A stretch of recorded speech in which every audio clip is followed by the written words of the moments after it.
It has been thought right, before we turn away from this place, in which we have laid the immortal remains of Donovan Rossa, that one among us should, in the name of all, speak the praise of that valiant man, and endeavour to formulate the hope and the thought that are in us as we stand around his grave. And if there is anything that makes it fitting that I, rather than another, I, rather than one of the grey-haired men who were young with him and who shared in his labour and in his suffering, should speak here, it is perhaps that I may be taken as speaking on behalf of a new generation that has been rebaptized in the Fenian faith, and that has accepted the responsibility of carrying out the Fenian program. I propose to you then that here by the grave of this unrepentant Fenian, we renew our baptismal vows. And here by the grave of this unconquered and unconquerable man, we ask of God, each one for himself, such unshakable purpose, such high and gallant courage, such unbreakable strength of soul as belonged to Donovan Rossa. Deliberately here, we avow ourselves as he avowed himself in the dock, Irishmen of one allegiance only. We of the Irish volunteers and you others who are associated with us in today's task and duty are bound together and must stand together henceforth in brotherly union for the achievement of the freedom of Ireland. We know only one definition of freedom. It is Tone's definition. It is Mitchell's definition. It is Rossa's definition. Let no man blaspheme the cause that the dead generations of Ireland have served by giving it any other name or definition than their name and their definition. We stand at Rossa's grave not in sadness, but rather in exaltation of spirit, that it has been given to us to come thus into so close a communion with this brave and splendid Gael. Splendid and holy acts, causes are served by men who are themselves splendid and holy. Donovan Rossa was splendid in the proud manhood of him, splendid in the heroic grace of him, splendid in the Gaelic strength and clarity and truth of him.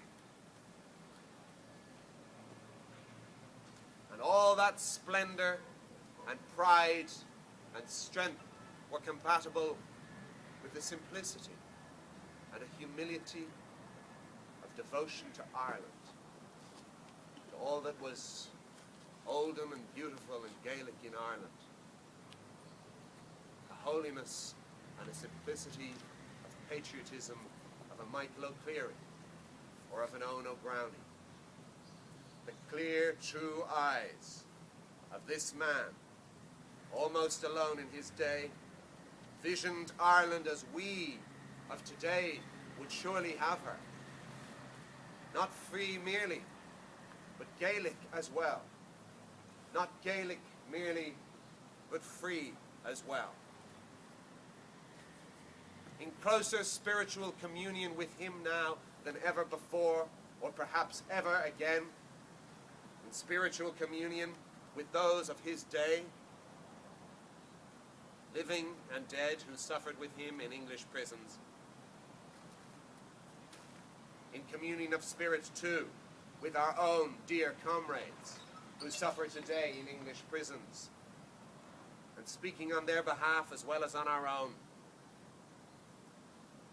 We pledge to Ireland our love, and to English rule in Ireland our hate. This is a place of peace, sacred to the dead, where men should speak with all charity and all restraint. But I hold it a Christian thing as Donovan Rossa held it, to hate evil, to hate untruth, to hate oppression, and hating them, to strive to overthrow them.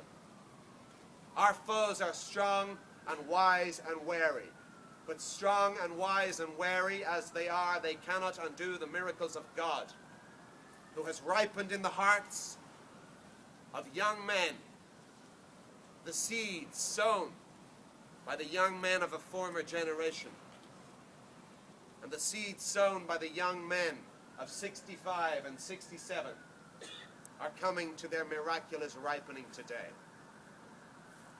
Rulers and defenders of realms had need to be wary if they would guard against such processes. Life springs from death, and from the graves of patriot men and women spring living nations. The defenders of this realm have worked well in secret and in the open. They think that they have pacified Ireland.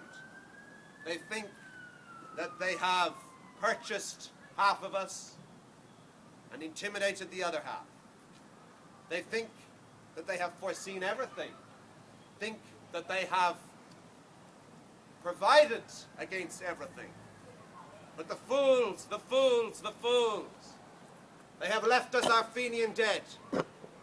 And while Ireland holds these graves, Ireland Unfree shall never be at peace.